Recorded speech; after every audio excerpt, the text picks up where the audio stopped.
How exactly did Epstein operate as an intelligence asset for the CIA, Mossad, MI6, SBU, all of them, quite honestly? How does this work exactly? Well, if you listen to the Zionist-controlled media, they are now bending over backwards to paint Epstein as a Russian intelligence asset, ignoring all of the other connections. Here is Barry Weiss's CBS News. Watch.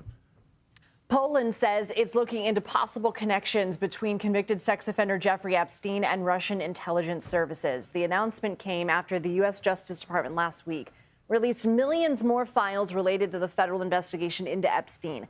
Polish Prime Minister Donald Tusk said Tuesday, quote, more and more leads, more and more information, and more commentary in the global press all relate to the suspicion that this unprecedented pedophilia scandal was co-organized by Russian intelligence services. Okay. About any links between... By the way, I love how CBS News, you don't even know that the leader is named Tusk, but okay, Tusk. Anyway, how does all this come together? John Kiriakou is a CIA whistleblower. Of course, the Obama administration went after him big time, and as he was trying to expose everything that the Obama administration was doing. John, welcome back to the show. Great to see you as always. Thank you. Great to see you. Thanks for having me. Well, we have a lot to talk about here. And I know Natali wants to unpack specifically like the KGB side of this in a second, but I want to first kind of start off and understand like the mechanics, if you could, maybe helping us understand how exactly because people are saying, oh, he's Mossad or he's CIA. And I think you have said to us in the past that he's probably just an asset associated or in alignment with them. How exactly does that work? How exactly did it work for him, do you believe? Well, I'm proud to say I've been consistent that from the beginning I said that I thought he was what was called an access agent, most likely for the Mossad. An access agent is somebody who can give you access to people that you're really interested in. It's not necessarily going to be Jeffrey Epstein that has access to classified information, but Peter Mandelson certainly does, and Bill Clinton does, and the former Prince Andrew certainly did, and maybe you get some business information, business secrets or economic secrets from the likes of Bill Gates. So I think that Jeffrey Epstein was probably recruited by the Israelis to provide access to the targets that the Israelis were really interested in. But with that said, an access agent is somebody who also can still be a free agent. And so if the FBI has a question, and maybe you can establish a quid pro quo with the FBI, maybe you answer the FBI's question, or the CIA, or the MI6, or MI5, or the French, or whomever, because you want to bank those favors and maybe have some goodwill down the line in case you get jammed up. He got jammed up, and he didn't have anybody to help him. Can I just follow up on that real quick, which is one of the big questions that Congressman Thomas Massie wanted. He told me earlier in the week, he said that among the missing things that they demanded as part of the Epstein Transparency Act was the name of the person or persons who were responsible for giving him such a lenient sentence in 2007, 2008. Right. Would that be intelligence related, do you believe? I think it's 100% intelligence related. Alex Acosta has said, Alex Acosta, the former Secretary of Labor, who at the time was the U.S. attorney who prosecuted Jeffrey Epstein, said that the order to give Epstein a sweetheart sentence came from the top. And when asked why, all he said was intelligence. So make of that what you will. But then you have to think, who has authority over a U.S. attorney? Well, frankly, the only person who has authority, direct authority over a U.S. attorney is the Attorney General. At the time, that was Alberto Gonzales. Alberto Gonzales, God bless him, was a lightweight. It wasn't up to Alberto Gonzales. So who was above Alberto Gonzales? It was the president and the vice president. So what do we make of that? Was it George W. Bush that ordered this? If so, why? Was it Dick Cheney? If so, why? But I think we have a right to know. What if that sore throat or fever that hits you overnight didn't actually have to cancel your family trip or miss work or waste hours at an urgent care? Instead, you could actually just open your medical emergency kit from the wellness company, match your symptoms to the doctor recommended guide, and then start treatment immediately right in your house. This is not a first aid kit. It's a mini urgent care right at your fingertips. Inside, you're going to find 8 core prescriptions to treat over 30 conditions like COVID, strep throat, pneumonia, urinary tract infections, and more. No more waiting rooms, no more pharmacy lines.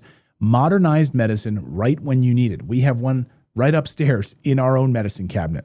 And ordering it is simple. At checkout, simply complete a short intake form, and a licensed doctor will review, fill your scripts, and preventative peace of mind arrives at your home in 1 week.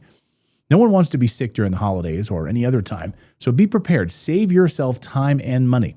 The Medical Emergency Kit puts urgent care in your hands anytime you need it.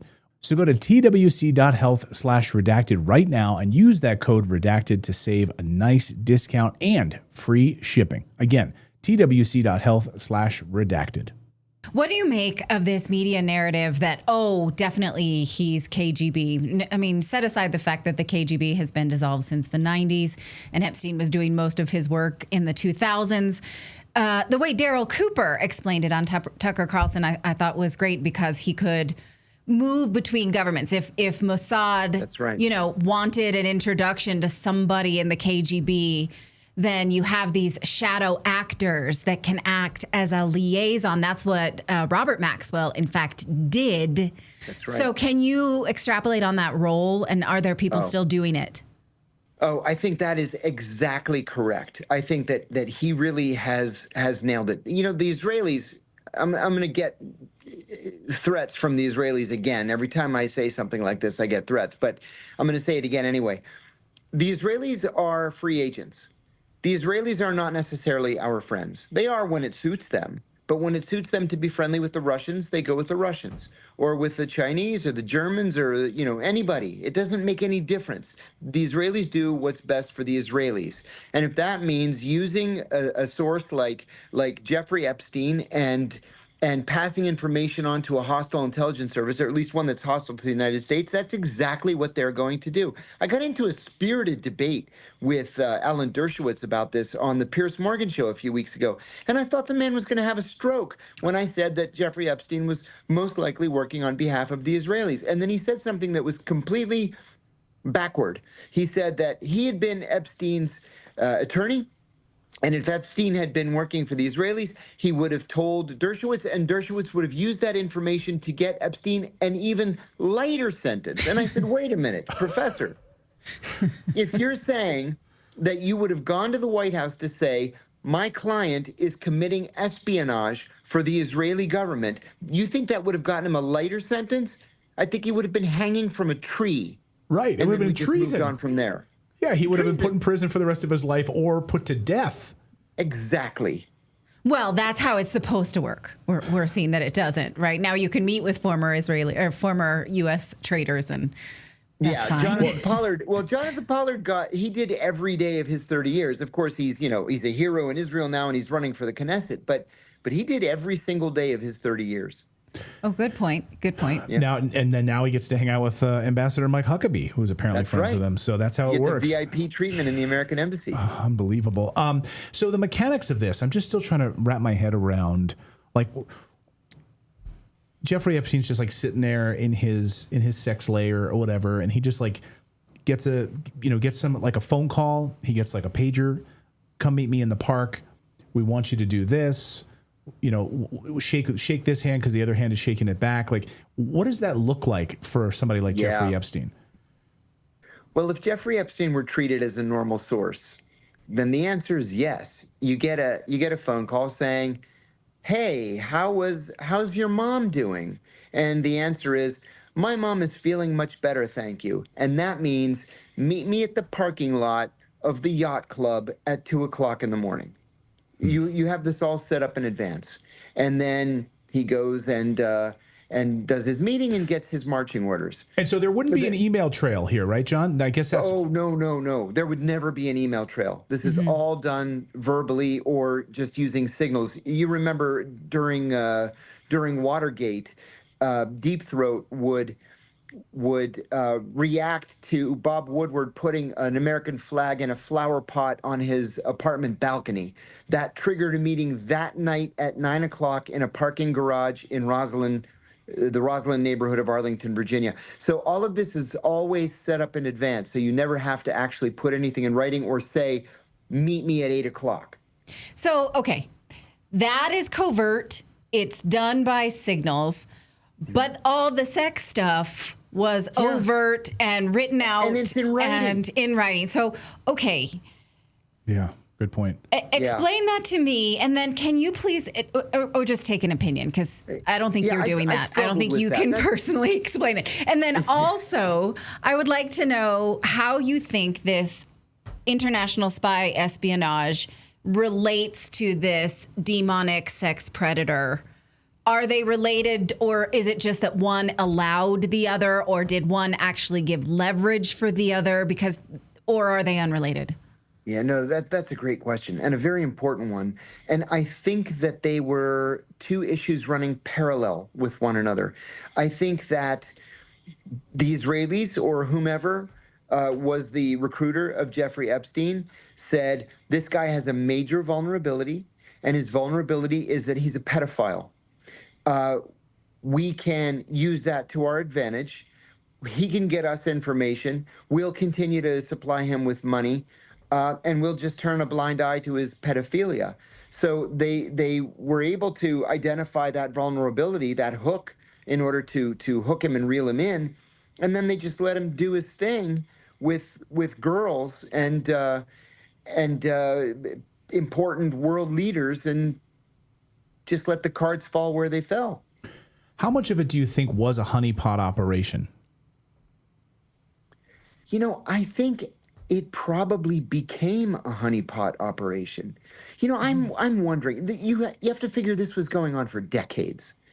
And I'm wondering if any intelligence service, even one as good as the Israelis, was able to see so far in advance that they could turn this into a honeypot. I mean, of course, it's obvious by the late 1990s or the early 2000s, that's exactly what it is, that you can entrap as many of these movers and shakers as you possibly want to. Look at Peter Mandelson. You know, I've been thinking about this all day today. Peter Mandelson, the former British ambassador to the United States, the member until earlier this week of the House of Lords, he's in so deep now after lying and lying and lying that he barely knew Jeffrey Epstein. He's in so deep that this risks collapsing the British government. There were calls by members of the Labour Party today for the Labour Prime Minister Keir Starmer to resign because he had been so easily duped by Peter Mandelson. So the stakes are very, very high here.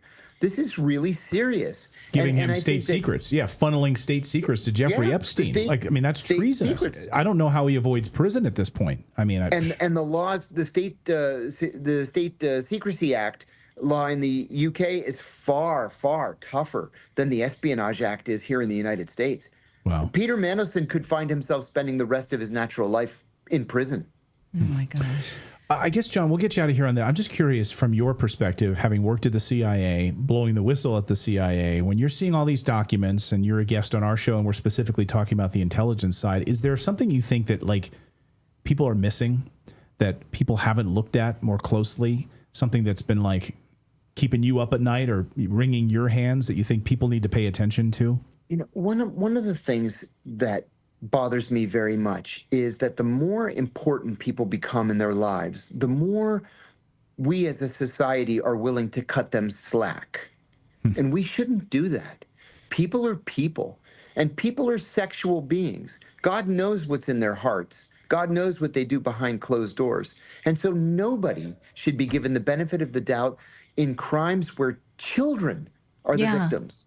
Right. I just got upset because Roger Stone was on the show and he said, absolutely, Trump didn't do anything. And I said, well, these documents, are not favorable. Did somebody look into them? Because I don't have any kind of preconceived notion whether Trump is innocent or guilty. I would like to see proof. I would like to see them be transparent with us. And now that we have more allegations, a valid question is, anybody follow up on that? Is there anything there? Anybody? So far, no.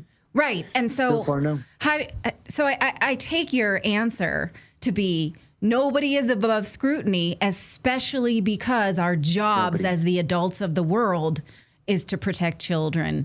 That is it right there. Right. I have 5 children of my own, and if this had happened to one of them, I'm not sure I could control myself. John Wick level. Yeah. Yeah. John Wick. I mean, what about Trump? I mean, There's a lot of going back and forth here on this, right? You have... Yeah, you know, if I were Donald Trump and I were confident in my innocence, I would just release everything. Just release it. Yeah, release it and put it to bed. Alex Jones was saying, you know, he was saying, look, the big rub here for Trump is that he waited so long to release it. And that if he releases everything, that he'll be absolved of everything. Mm-hmm. So if that's the case, then release it all. Why are you continue to insult reporters like Caitlin? I mean, I don't have any love for whatever any of these reporters from CNN, but like just release everything then, so no one has to ask any questions. Like, what is there to hide? If you're so innocent, release everything. That's exactly right. I just don't understand why it has taken this long, and it's not even done yet. Right. No, he's shooting himself in the foot if he's truly, truly, truly innocent. Well, John, it's so good to talk to you. You run cover for nobody. My pleasure. Yeah. No. Yeah, we don't do love that. The show. Thanks for having me. We love you. Thank you, John. All Always right. great to. John, tell people where people can find your show. Oh, thanks. I've got 3, actually. I've got Deep Program every day, Monday through Friday at 9 a.m. on both YouTube and Rumble. I have Deep Focus, which drops twice a week on YouTube. And on Apple Podcasts, I have John Kiriakou's Dead Drop, What Makes a Spy Tick. All right. Love it. John, great to see you as always. Thanks so much for taking time today. My pleasure. Thanks Thank again. you.